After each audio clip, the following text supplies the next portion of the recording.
Egaa guyyaan har'aa Apiriilii 3 bara 2026 akka lakkoofsa faranjootattidha.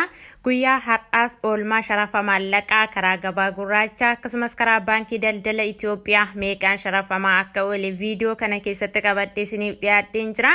Kanneen akka Kaanaadaa doolaaraa, Paawundi sterlingii, Awustiraaliyaa doolaaraa, Indiyaa ruupii, Yuuroo, Chaayinaa heewaan, Ameerikaa doolaaraa, Kuweet diinaara, Saawudii riyaal, Dubaay diraam, Joordaan diinaar, Kaatar riyaal, Oomaan riyaal, Bahareen diinaar, Israa'el shekel, Swiss frankii, Suudiin kiroon kanneen kana fakkaatan meeqaan akka oolan viidiyoo kana keessatti waliin ilaalla.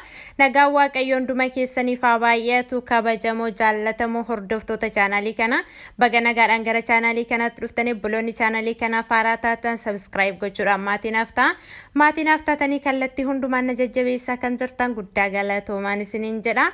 Gamanumaan gara odeeffannoo sharafa maallaqaa guyyaa har'aatti wal wajjin hadabarru tokkoffaa irratti kan argannu Kaanaadaadha. Kaanaadaa doolaarri tokko 136 tuqaa saantiba 20 sharafamaa oolee jira karaa gabaa gurraacha. Akkasumas karaa baankii daldala Itoophiyaa Kaanaadaa doolaarri tokko 107 tuqaa saantiba 91 sharafamaa oolee jira. Inni itti aanu Paawundi sterlingiidha. Paawundi sterlingii tokko 250 tuqaa saantiba 59 sharafamaa oolee jira karaa gabaa gurraacha. Akkasumas karaa baankii daldala Itoophiyaa Paawundi sterlingii tokko 198 tuqaa saantiba 58 sharafamaa oolee jira. Itti aanu Awustiraaliyaadha. Awustiraaliyaa doolaarri tokko 130 tuqaa saantiba 65 sharafamaa oolee jira karaa gabaa gurraacha. Akkasumas karaa baankii daldala Itoophiyaa Awustiraaliyaa doolaarri tokko 103 tuqaa saantiba 69 sharafamaa oolee jira. Inni itti aanu Indiyaa ruupiin tokko 2 tuqaa saantiba 03 sharafamaa oolee jira karaa gabaa gurraacha. Akkasumas karaa baankii daldala Itoophiyaa Indiyaa ruupiin tokko tuqaa saantiba 64 sharafamaa oolee jira. Inni itti aanu Yuuroodha. Yuuroon tokko 218 tuqaa saantiba 62 sharafamaa oolee jira karaa gabaa gurraacha. Akkasumas karaa baankii daldala Itoophiyaa Yuuroon tokko 176 tuqaa saantiba 52 sharafamaa oolee jira.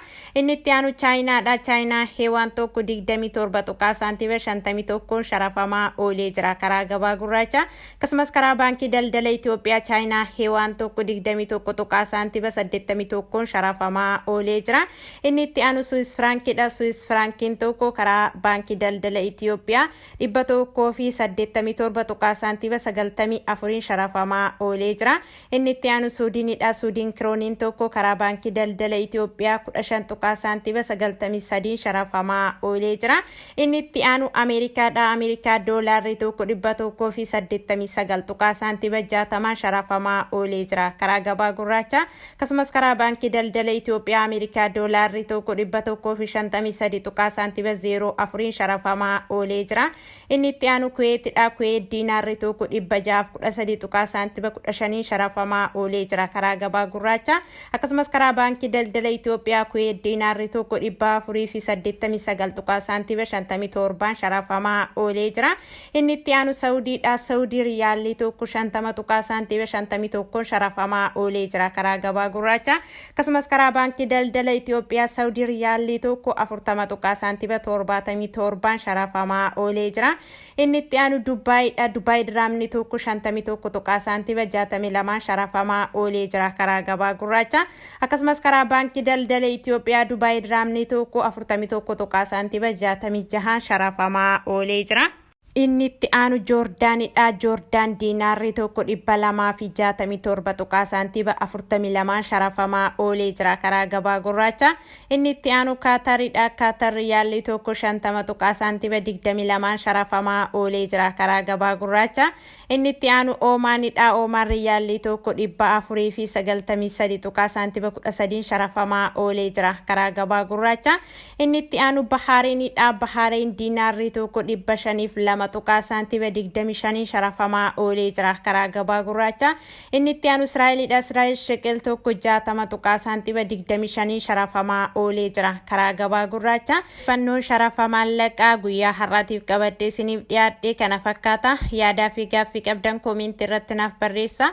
Obboloonni Beeruutii fi Joordaan jirtan Ameerikaa doolaaraan herreeggadhaan isiniin jedha obbolaa kiyya. Qophiin kun yoo isinitti tole laayikii godhaa. Hiriyoottan keessan firoottan keessaniif fayyada jettanii yoo yaaddan sheerii gochuun dagatina. Haga xumura qophii kanaatti laayikii gochaa sheerii gochaa waan nu wajjin turtaniif guddaa galatooma. Haga qophii biraatiin walitti deebinutti nagaa keessa tura.